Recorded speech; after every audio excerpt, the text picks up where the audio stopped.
All right, so Hebrews 1:3. It's a verse that's pretty central to what we believe. But for this deep dive, we're not just going to skim the surface. We're using AI to see how pastors across the country are tackling this powerful verse and hopefully uncover some fresh insights you can use in your own ministry. It's amazing how many pastors are finding new ways to approach this, Yeah. especially when you think about explaining just how deep Jesus' relationship to God really is. Yeah, you can easily fall back on those same old phrases, Yeah. but how do you really make that come alive for people? One thing that popped up a lot in our AI analysis was this whole idea of Jesus being the radiance of God's glory. Yeah. What's that all about? It can't just be a simple reflection, right? No, it's more like, think of a stamp.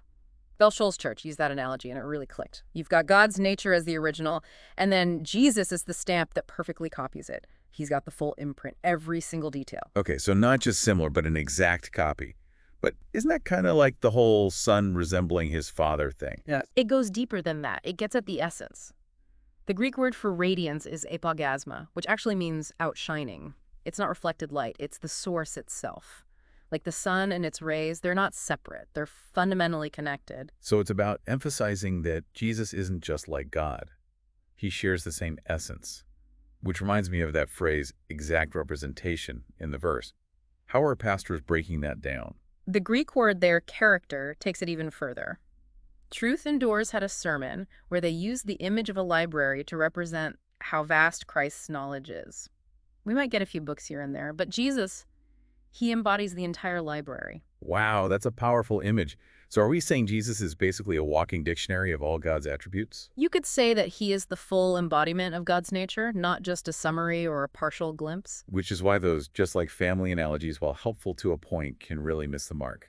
Exactly. Chris McCombs had a great sermon pushing back on that. He went all the way back to the Nicene Creed and how it emphasizes Jesus being consubstantial with the Father.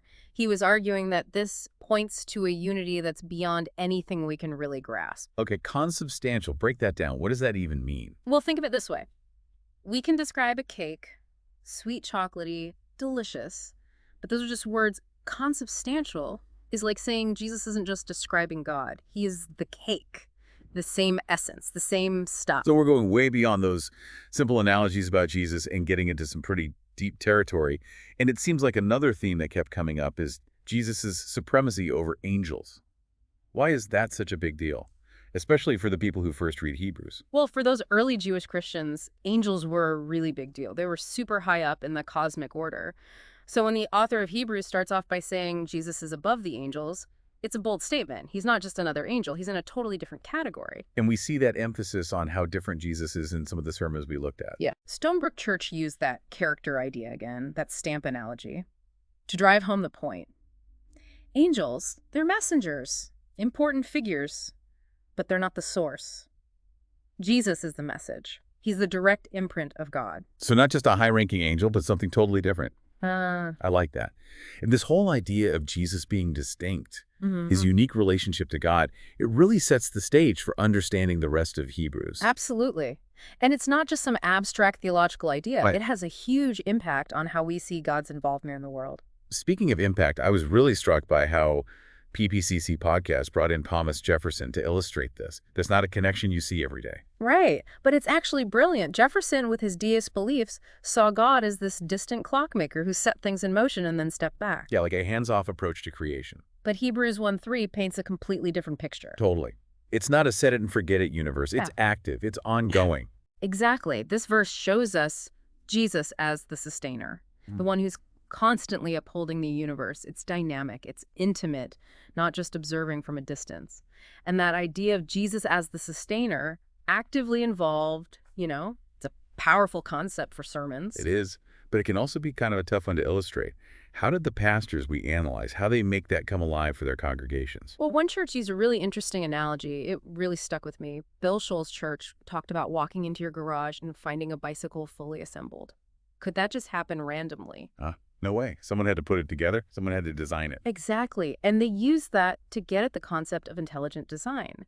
You look at the universe, all its complexity and wonder, it points back to a creator, a sustainer. And Hebrews 1:3 tells us that sustainer is Jesus, not some distant, uninvolved God, but someone who's actively involved in every part of creation. Right. And that changes how we see God's relationship with us. If he's sustaining the universe, he's also sustaining our lives. So it's not just about the cosmos. It's about recognizing how close God is in our everyday lives. And that's where those personal touches come in. A lot of the sermons we looked at used stories to make these ideas connect with people. Give me an example. How do you take something as huge as sustaining the universe and make it relevant to someone's daily life? Stonebrook Church did a great job with that. They told a story about a guy who was going through a really rough time. He lost his job. His health was failing. He just felt totally overwhelmed. Something a lot of people can relate to. Absolutely.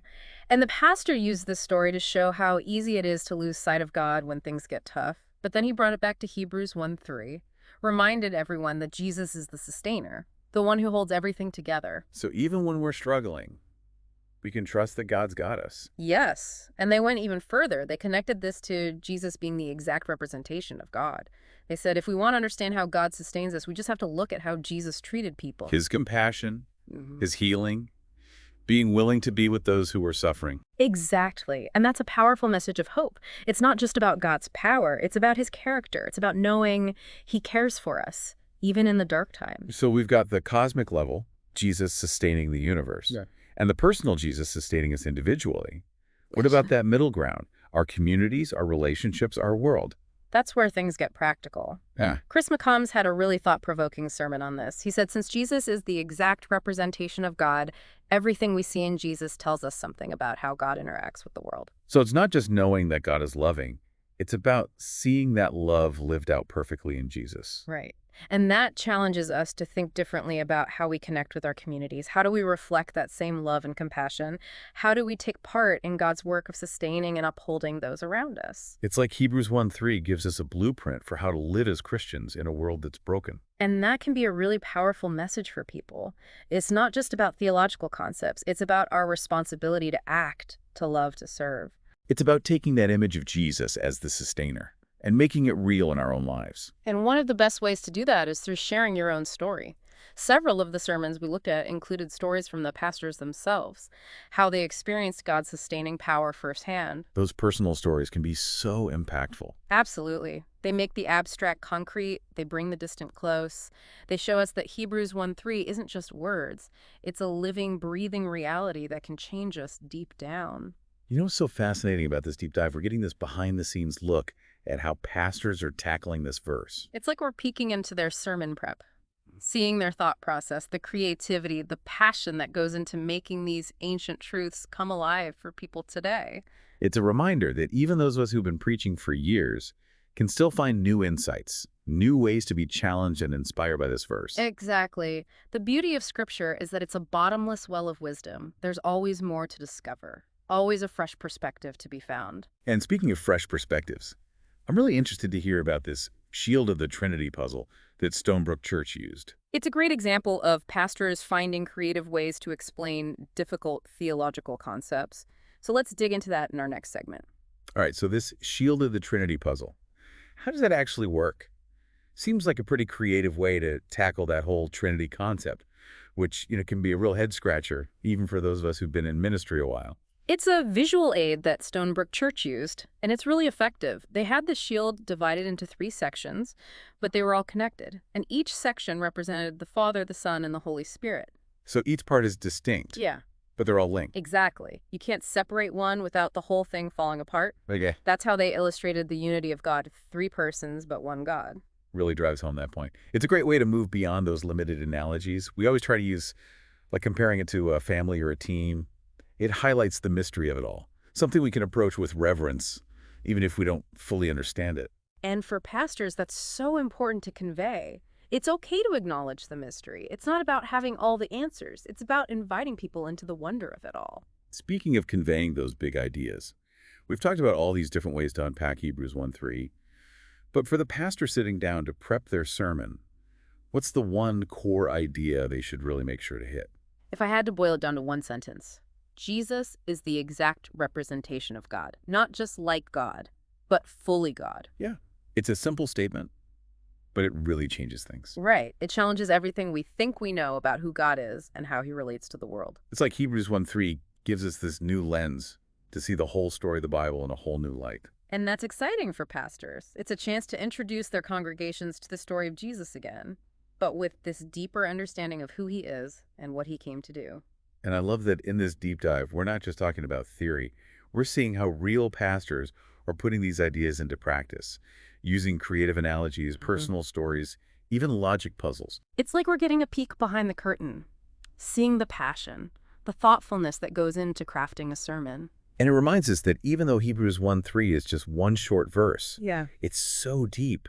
You could spend a lifetime studying it and reflecting on it. Absolutely. It's a verse that can challenge us and inspire us as we grow in our faith and in our understanding of God.